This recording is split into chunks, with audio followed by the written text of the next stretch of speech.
Hello, everybody. Welcome to the Not a New Year's Resolution, New Year's Resolution Planning Session. I know New Year's resolutions are contentious at the best of times, and as Sal, who will probably watch this on replay, will agree, it's the worst time of year to set a resolution, to try and start something new. So I wanted to give a nod to that in my Not a New Year's Resolution title. Essentially, today is an opportunity to look back at what has worked well this year, what has either been received well or you have enjoyed doing, what's filled you with energy, what maybe didn't quite go to plan. Also, it's worth having a look at that and seeing, was there something you've been literally moving down your to-do list for 365 days? Is there something that just will not get done? And then we'll have a little look at why that might be. And then we'll have a look at what we are going to try and set an intention for, or what we're going to set an intention for next year. What is it that you'd like to get out of next year based on what we've looked at this year? So yes, that is essentially what we're going to be doing today. So I thought I might show you a couple of things we can do to have a look at what's worked. So I'm going to kick off straight away with a screen share, the Bold Live demo, as always. So in LinkedIn, if you go to your profile and then do posts and activity, and then select posts as opposed to all activity, you then see everything you've posted. And this is posts you've interacted with or posts you've commented on. Actually, why isn't that showing me? Sorry, you need to click posts. And then it shows you all the posts you've made. Now, the posts you've made, it then says how many views you've got of that post, which is a good sort of barometer in just seeing roughly how well they did. So, for example, we did the post 3 members to go, 295. Our conversation with John, 112. And then we've got 179, 93, not so many on that one, 147. So this is me sharing someone else's content and commenting on it, doing a bit of cheerleading, 370 views. That's interesting. Bit of a different video format, but where it really kicks off is, where is it? I found this. When I, Brave Way was good. Where was it? Did a post where, this is it. I've not made $1 million selling online courses. So when I got a little bit controversial and a little bit intentionally provocative, we got 817 views. So what I've learned there is that people really don't like online courses or the people selling them by the looks of it, because that's quite a ranty post. I'm not going to lie. Didn't pull any punches there, and it got some good interactions. It got some good conversations going. So that's a good way to just have a look at what worked and what didn't, just from a purely eyeballs on the prize type setup. You can do the same in Instagram. On desktop, it's really hard. So you can, basically when you click on a post, it tells you how many people saw it.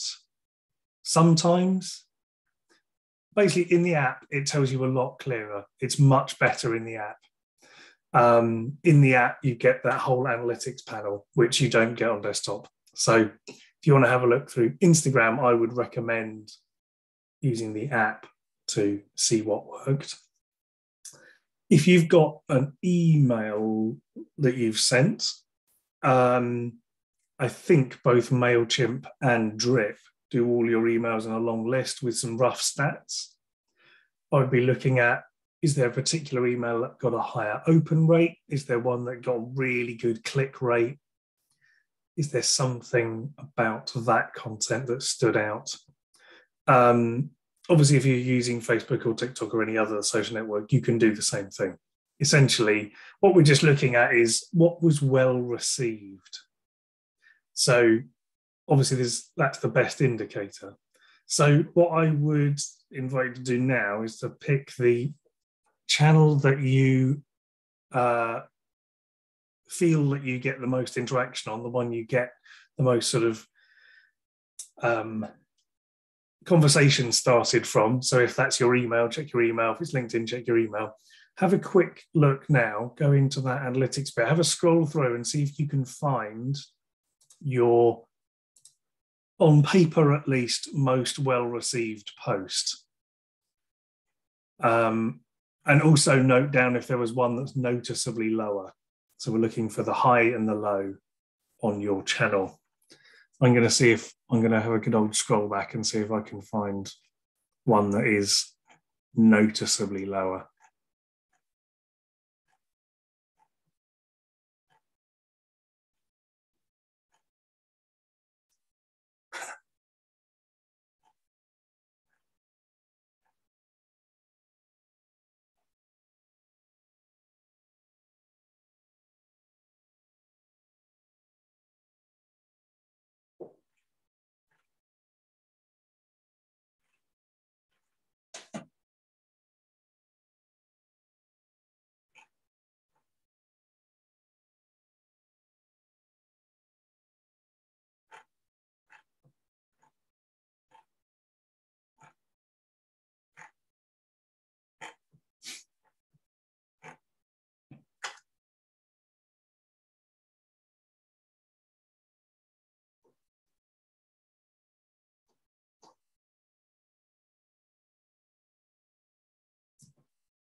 So I found my winner of the year was the "We're launching Better, Bolder, Braver" post with almost 1,200 views.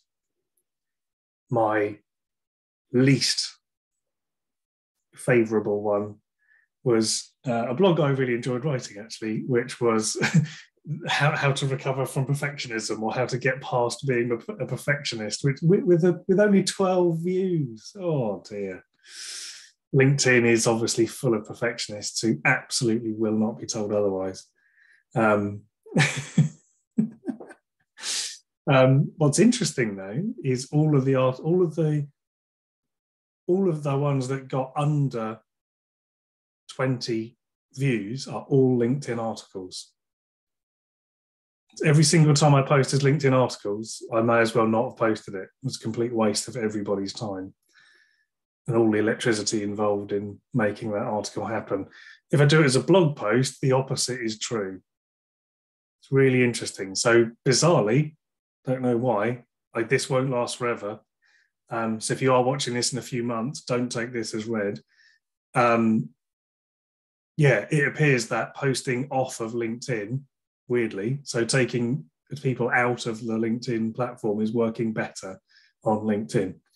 So this is why buying a LinkedIn course for $97 on how to get more engagement on LinkedIn would have absolutely trashed you this year, because all the LinkedIn tactic courses I've been on are like, post articles because it works better. But anecdotally for me, it's not.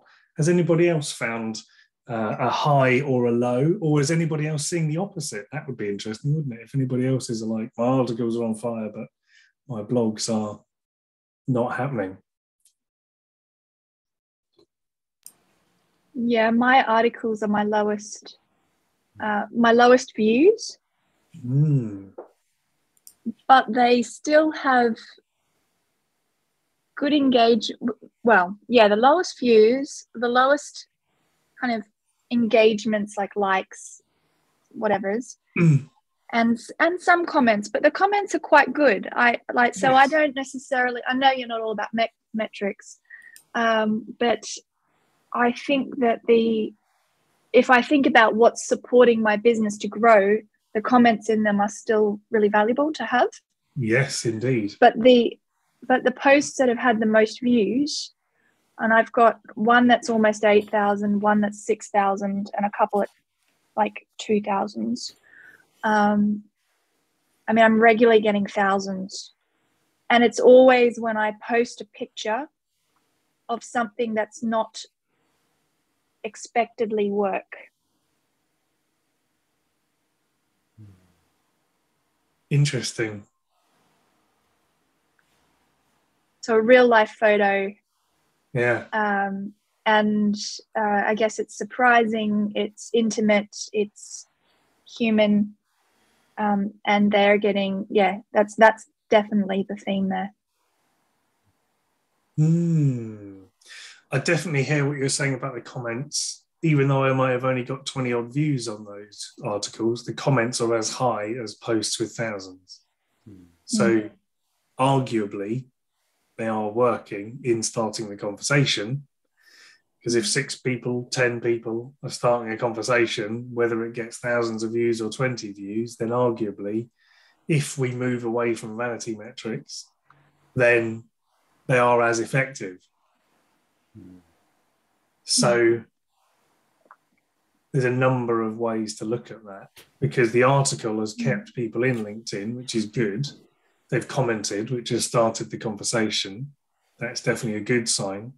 I guess the converse of that is that, you know, if we were going to do a full data dive on this, we would then go to our website analytics and see how many pages the traffic from LinkedIn generally looked at. So if it was just one page, then they'd obviously come to read the blog and then off they go.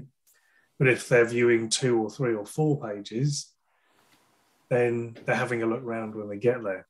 Again, that could be good, because then they might be starting, from our point of view, we've got a conversion point of membership.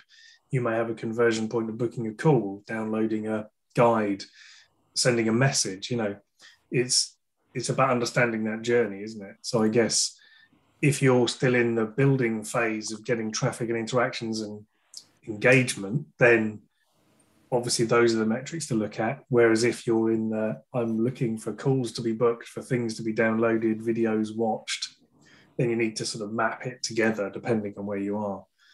But that is interesting that you're also seeing a lower LinkedIn article. Part of me wonders, and I know social media networks do this quite a lot, that once they think something is a trend that people are trying to gain, they'll actively discourage it, to knock it on the head, to stop people doing it, and then they bring it back. So that it may just be in the, let's just sink this articles thing for a bit, because it's, people are trying to game the algorithm, and if they're doing it, then I don't know, who knows? We can't understand it. This is the whole game of it, isn't it? That's interesting though about your posts and the images though, Joanna. That's fascinating. So is there anything that stood out content-wise as not working as well for you? Well, I've been very, I guess, conservative in my posting. I've really only posted when I felt like I've had something meaningful to say. So there isn't much there this year. that's probably an interesting reflection. Okay, yeah, that's all good. Yeah, I think it's interesting to see what is working well though. So yeah, thanks for sharing, Joanna. Would anybody else like to share what they found from their data crawling? Well, my first attempt at an article received 81 views. This was quite a specific article about accent, and it was the whole Alex Scott, Lord Digby Jones debacle that happened when he claimed that she should speak differently because he didn't like the way she was pronouncing fencing or rowing. And this is one Joanna commented on, actually. This was when I just joined Better, Bolder, Braver. And the comments, there's really detailed comments about it, but one is from a voice coach, one is from Joanna, who knows obviously all this linguistic background from your previous work. And they're quite specific comments from a number of individuals who kind of have more professional interest, I guess, in that area. It didn't really get much traction outside of that. I mean, I thought I'd made it non-technical enough, but I mean, there was a bit of IPA in there, so the phonetic alphabet stuff. So perhaps it was just not the right thing, because I did see other articles about this of people just being incredibly irate and saying this is completely outrageous. You know, Alex Scott should be able to do whatever she wants, and they were getting thousands and thousands of likes.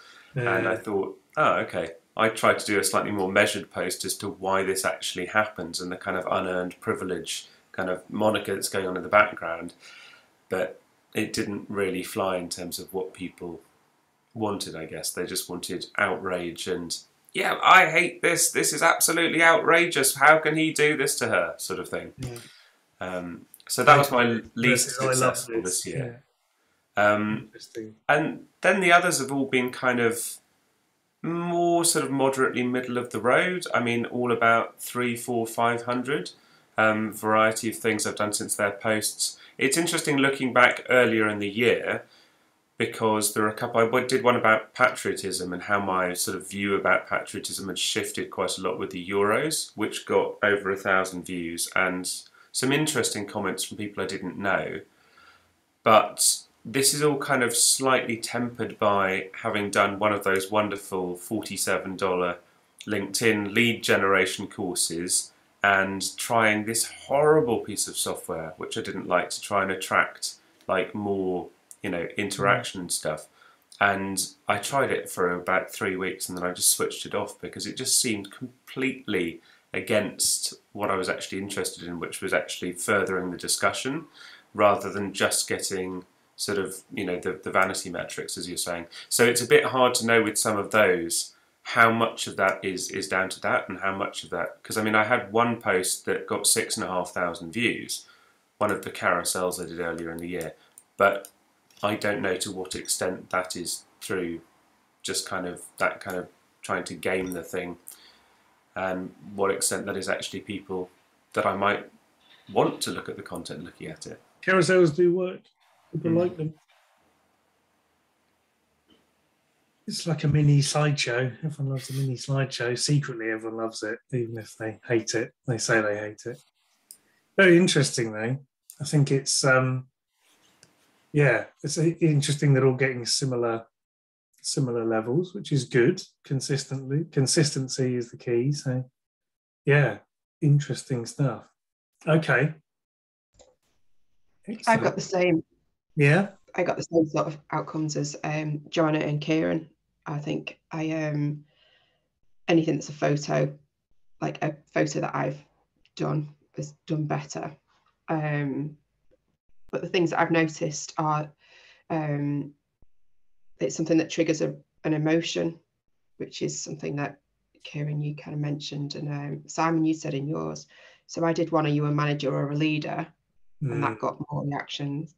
And I often share Adam Grant's posts because I find them really, I don't know, he just kind of speaks my language. And one in particular was talking about a good manager does this, no, a bad manager does this, a good manager does this, and a great manager does this. And that got over 11,000 views. And that keeps still coming up when I go on. People are still seeing that. But I share a lot of his work. But again, it's that manager versus leader, which is probably quite emotive. People probably have a more of a visceral instant reaction to it. And then there's one of me with my feet up on the sofa, because just saying this is how I work. The one where I did the wild swim got quite a lot of views. And then when I was moving home, but they're all things that people can have an instant emotion with. And again, it's like that, no like and trust, you're like me, you're somebody who's like me, or somebody who isn't like me. So I suppose I knew that in my head, but hadn't really thought about it. So when you go through that exercise, it kind of puts it into black and white and puts it into perspective a little bit, doesn't it? So the ones that I actually think a lot of time, take time to think about, again, similar like to what Kieran said, and I think are a bit more maybe thought-provoking or intellectual, to sound a little pompous. They're the ones that I've really kind of poured my heart and soul into, and people have just gone, just not interested. And again, articles, not much. Even blogs, to be honest, I get more views with blogs. Articles, I've got 4 on the article that I posted, but people are just not interested in anything that's a bit longer. So I think that is the thing, because it tells you the read time of an article. So say like 3-minute read. If you only got 4 views, that can also just be the algorithm just simply didn't show it. Yeah, you know, and I've not like been... there's so much there that's just chance. Yeah. You know, I haven't been like on it all as these much things anymore. When it's a social platform, it shows it to more people when you're more social on it, doesn't it? So, and I've kind of taken quite a back seat recently, so that's interesting as well. It kind of peaks. So when I wasn't very active, there's low numbers, and then there's a bit in the middle when I was active most days, and it's gone quite up, and then it's gone down again. It knows when you're there to receive the mini dopamine hit from getting the likes and the reactions, so it serves your content more. It's just how the game works, isn't it? It's like the people who spend all day on LinkedIn, on Instagram, are the people who get tens of thousands, if not millions, of followers, because they're literally there all day playing the game, feeding the machine. If you never log into the network, it's like, well, there's no point me showing your post, because you'll never know. So, and it's like, if you've never looked at the analytics, then the algorithm knows, well, I don't need to show this content, because they're never going to check. It's post and forget, and actually I can sync that content because it's got a lot to choose from. So there's a lot of people out there who think there's, it's like it's all about the interactions and comments within the first 2 hours and all this sort of stuff, and LinkedIn pods and stuff like that. And that certainly didn't work a couple of years ago. That was hot and it worked. You could really game it, but it very quickly, as we've just seen with articles, they're on it. They know, because a couple of those articles I posted in the LinkedIn pod, and they've got absolutely nothing. It's got the requisite 5 comments within 10 minutes. But the algorithm's just like, no, I see what you're doing. I see you. So thinking about that in terms of what has worked then, does what has worked align with what you enjoyed creating this year?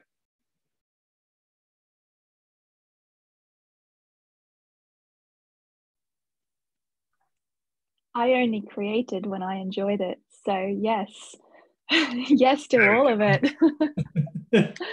But then I wasn't, I've been, more reserved. But yes, all of it. I look at it all like I'm so proud of that. I love that. And I can see the growth, and I can see the journeying that I've been through, and how my understanding and processing, my foundation has deepened in so many ways, and that's contributed to where I am now and the relationships that I have. So it's, I just get warm fuzzies. Excellent. That's good. Yeah, that's definitely a good way to be, in enjoying when you're creating, and therefore, that's a good mixture. I like that. Poor, but happy.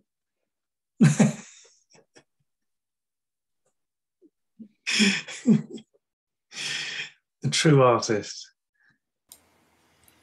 what I liked about that exercise was going back. I scrolled past the year mark, so I got back to some of the posts that were happening when I was working with the sort of outsourcing agency who were posting on my behalf, and they're all like 40 views, 50 views, 60 views. That's it. And then I looked back a bit earlier this year at a post I wrote about one of my clients that had 1,200 views and like 35 likes and loads of interaction. And it felt so much more satisfying to look back at that set of posts. The other ones just seemed like a box ticking exercise. I mean, nothing other than that. Just like, here I am showing up 3 times a week for my post. Here it is. Come on, everyone. Aren't you going to like it? It's just like meaningless. Whereas actually the ones that really worked for me were the ones which were enjoyable to write. And interestingly, the kind of cheerleading thing, which I feel, Francis is so hot on, and actually has just opened my eyes to something I already enjoyed doing, and just thinking more consciously about doing that in the future. So that's interesting to have that observation from looking back through the feed. Excellent. Yeah, I think it's an interesting one with that sort of consistently churning content for the sake of it versus consistently consistently creating content because you're enjoying it are two very different things. And it is possible to, as you found, show up 3 times a week unintentionally. And, there's millions of people out there who do it. But better, I think, is to show up once a week or post once a week, even if you log on and interact more, but just do 1 post a week that you enjoyed creating and love making. That's fine. I think you probably could post less regularly than that, but my thoughts on that are you're putting too much into one thing. If you're struggling to not get an idea out that regularly, like if you're not managing to get an idea out, your idea is probably too big for your audience to digest, and therefore it's probably not. You know what I mean? Like when I look at the perfectionism article that didn't do very well, it's because it's a big topic, it's a big concept to get round. And it was fairly high level. It was a bit of a tangent. It wasn't the most concise thing I've ever written. But I enjoyed it because it was a good, fun thought exercise. So it's that thing of sometimes if you've got a big concept you need to get across, sometimes it's the simplest metaphor that doesn't quite cover everything that is the best thing to post about.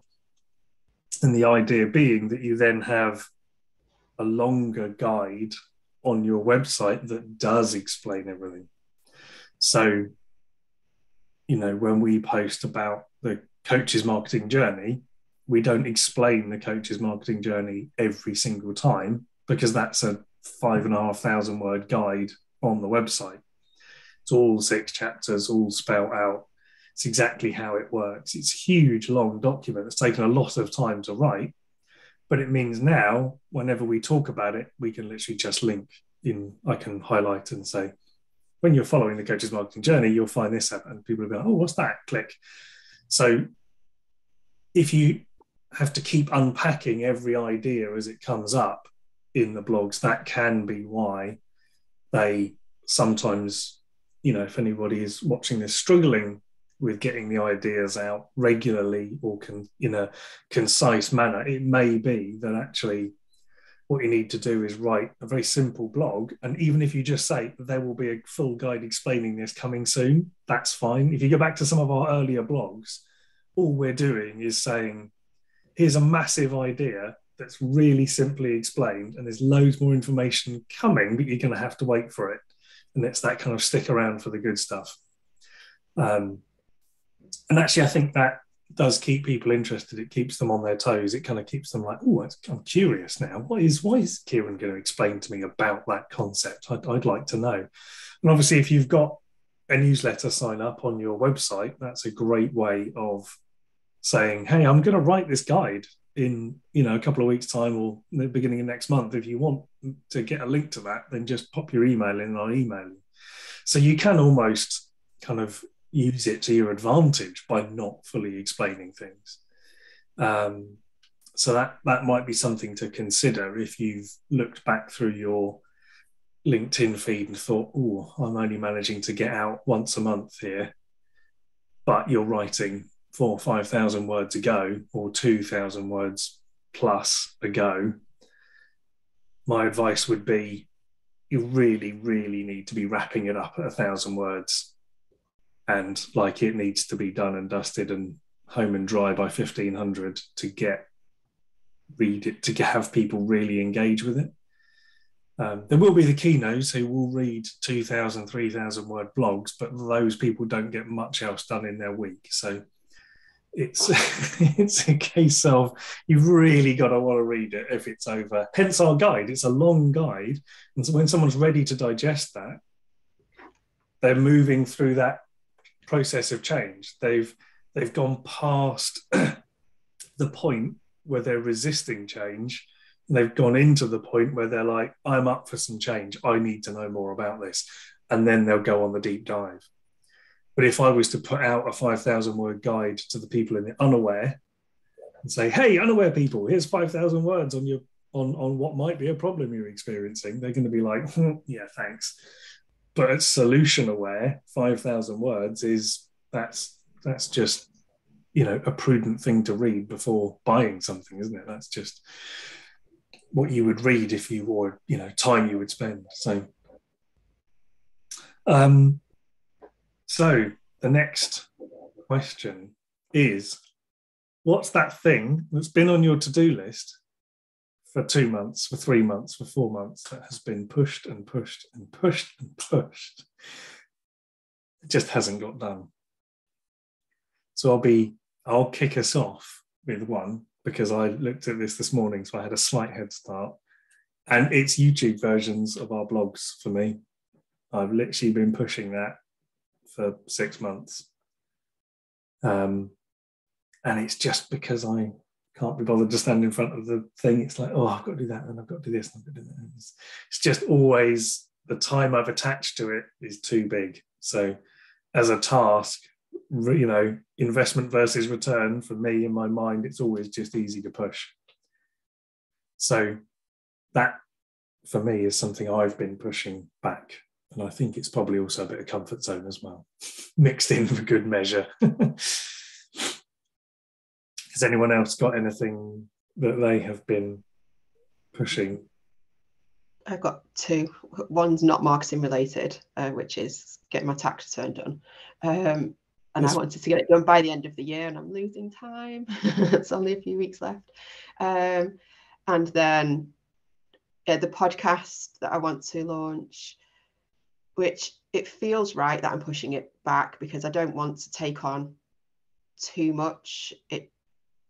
But I also kind of just want to bite the bullet and start. I don't know, it's a weird thing. I tend to make decisions based on how I feel in here about it, and here doesn't sit right at the minute, and I can't put logic to it, but there's just something. So yeah, when I say it's like my gut, but I kind of feel it in my chest sort of thing. So I'm waiting until that doesn't feel uncomfortable when I think about podcasts. There'll be a reason for it, but yeah, at some point.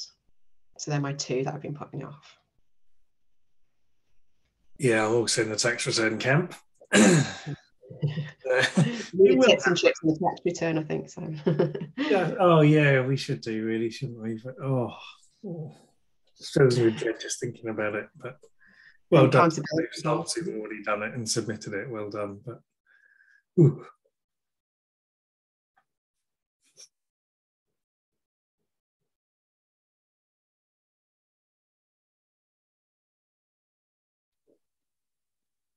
I think there's something, I think there's a missing chunk in the product development piece for me, where I've made progress, but there's still a gap that needs to be bridged, and I'm not there yet. But similar to what Ellie was describing. I think sometimes you've got to feel and sense into what's the right timing for something.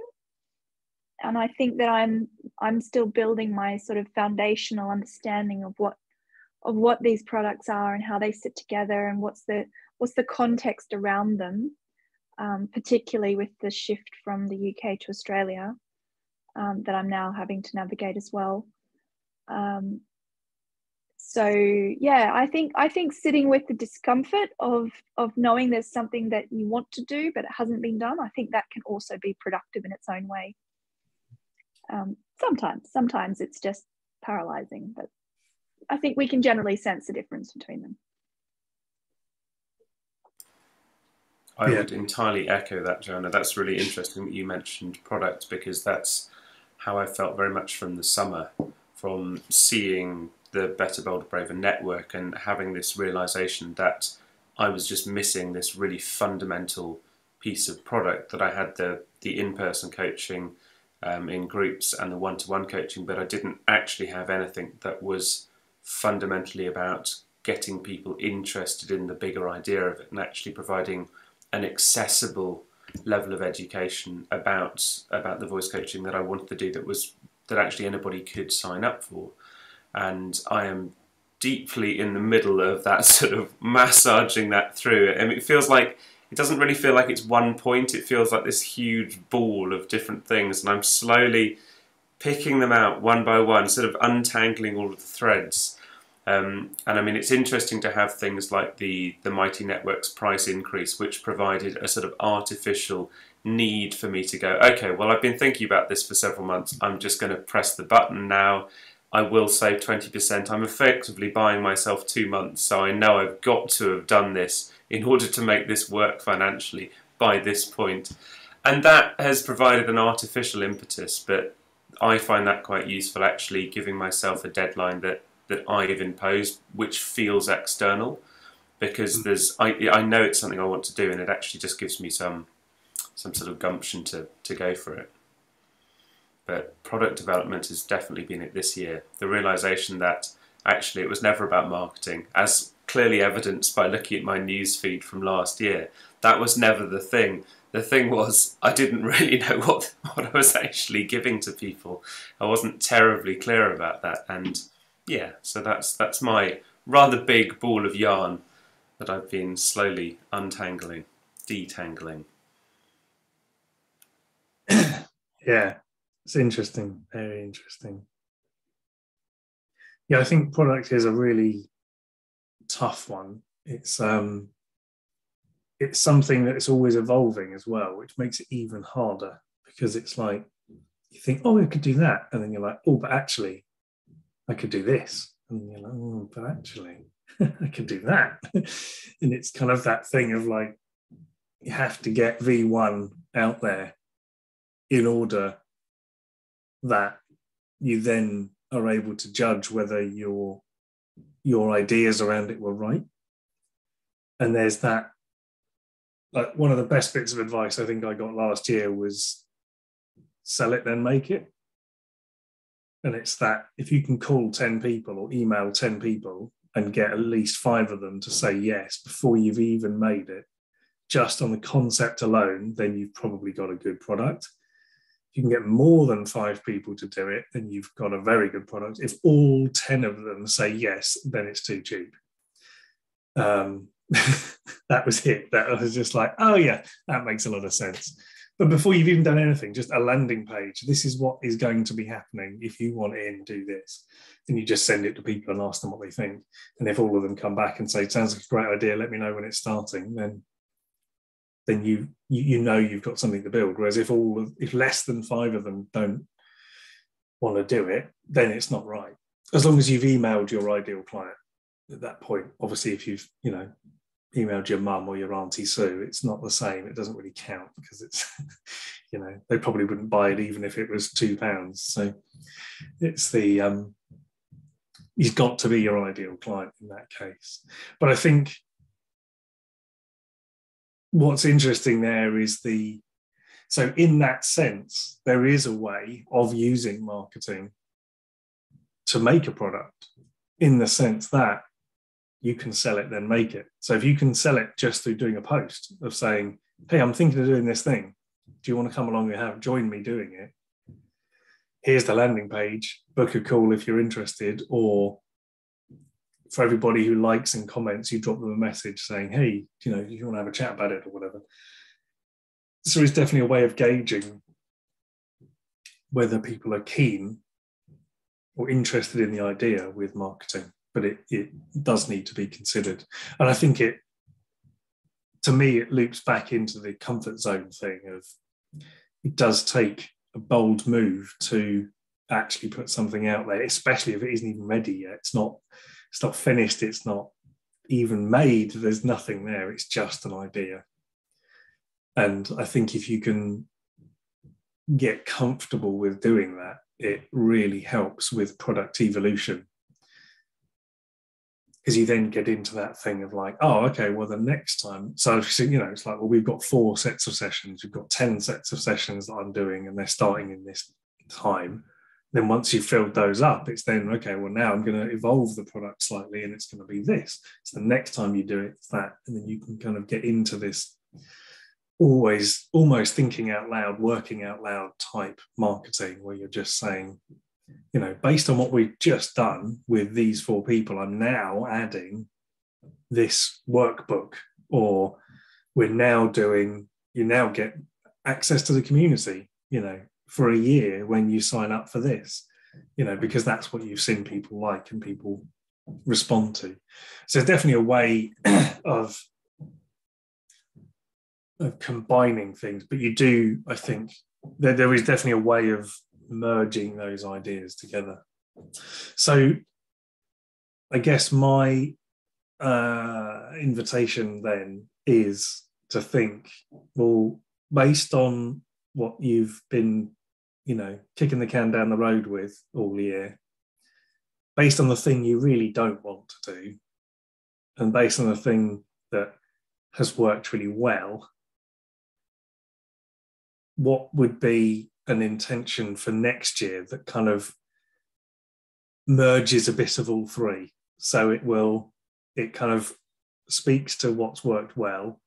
It maybe pushes you out of your comfort zone a little bit and involves a little bit of the thing that you might not be doing. Based on the fact that you'll be doing what you've been doing anyway, this intention maybe is that, well, actually, maybe by midway through the year, I'd like to be doing ...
So my intention is to get the YouTube content more regular, to try and get back into the habit of making video versions of the blogs, but also making other content on YouTube, which I can put also on LinkedIn. But that video content essentially is the thing I want to get back into doing, because I've got all the gear and I've got all the excuses, but I just don't have the video content to show for it. So it's just a case of arse in gear and getting it done.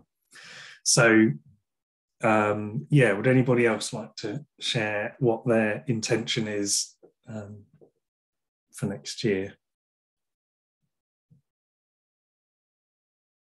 Other than your tax return, Ellie.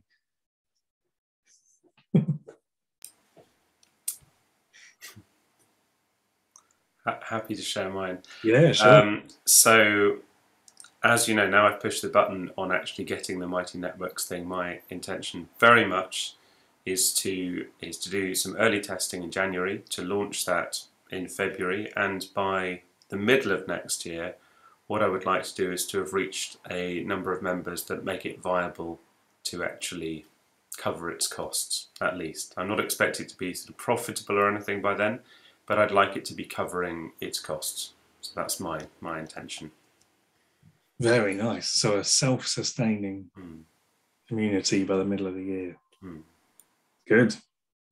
Very nice, Kieran.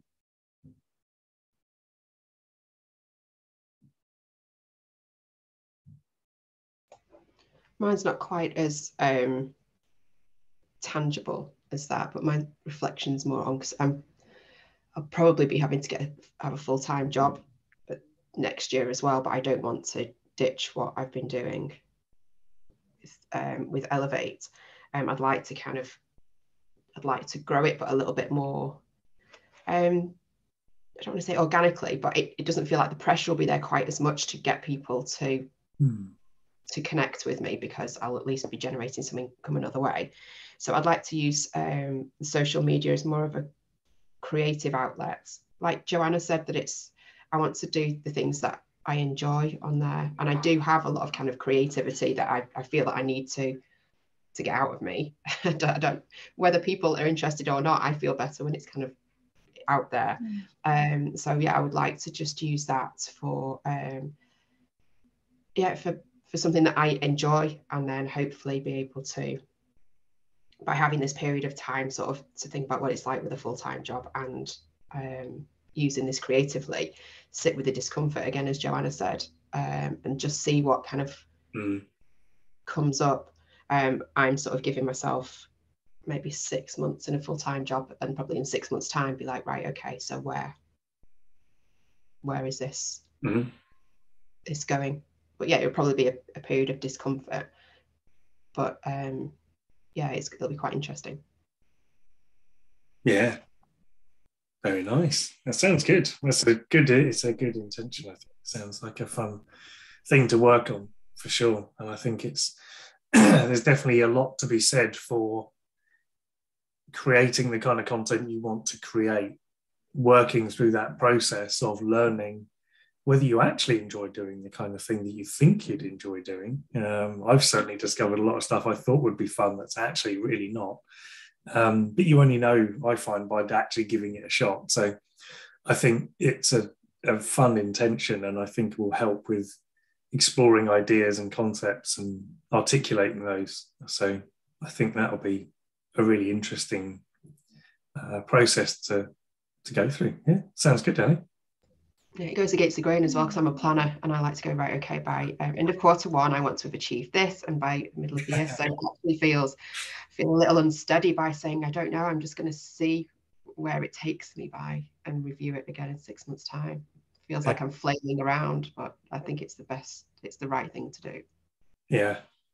Well, I think there's some really creative stuff you can do just around, like, you know, if you've got 10 things you need to get done, how do you pick one? All of this sort of stuff that leaders and managers will find useful. You know, like one of the things I do is I write all my notes on little tiny Post-it notes, purely so once I've done the one thing, I can scrunch it up and throw it in a big pile. So by the end of the day, I've got a big pile of Post-it notes, and it just works for me. But then also I was just thinking today, like, I should just I should fold them and put them in a little box, and that's all my blog ideas. And then I just deep reach in and go, oh, that's this week's blog, and just do something. You know what I mean? There's just, even if you do content around how you're deciding what content to make, that will, I think, tell a lot of people about your creative process. And as you've said, people seem to like the content where it's you talking about you. So yeah, sounds exciting. Good stuff. I think that sounds really, really exciting, Ellie. And I think the fact that you're trying something new and a bit kind of unnatural is going to really open up quite a bit for you. And also going into a new, like a temporary role of some sort, it's going to fling up all this creative inspiration for you that you're not going to feel pressured to write about. It's going to feel really energetic. I can feel the energy coming from it as you were talking about that. For me, maybe it's not intentions, maybe that's a little bit too cerebral, but I sense is sort of needed as the next steps over the next 3 to 6 months is about kind of establishing a place here in Australia. So establishing a place for me to be found, for my voice to be heard, and I feel like there's a sense of like putting down my roots for myself and my business, and I think that feels quite energizing and not entirely scary, because I have spent the last year being creative and kind of being in that different mode with a little bit less pressure around having to's. Hence the poor but happy comment before. And so now the idea of, setting my husband the task of getting my page to rank for Melbourne coaches, and, looking at the right types of directories to be in the different services, continuing to develop my services, and potentially the kind of the audio video stuff as well. I think there might be a tiny bit of that, maybe not the full thing, but just something that puts my voice, my face in this place.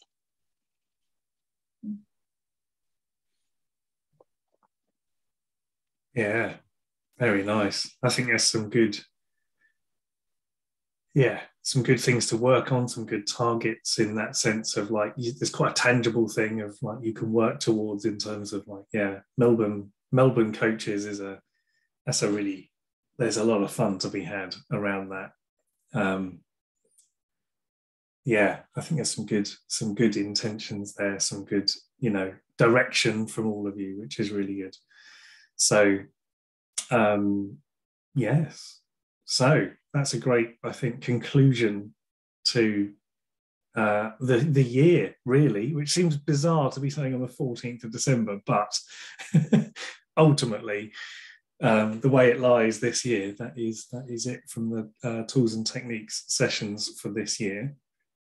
Thank you very much for joining us. I hope everybody, especially those watching on repeat, have got some good intentions as well. Do feel free to put your intention in a comment under the video if you'd like to put it out in the world. If that definitely helps you, I will be putting mine under this video so that I've at least put it somewhere and it helps getting it out there and making it public. So yeah, do post your intention under the video. And if you are thinking that you've got an intention that is, I don't know, making you feel a bit tight or a bit like, oof, that feels like a bit of a push, or you're looking for some help with actually turning that into reality next year, then do drop either me or Francis a message.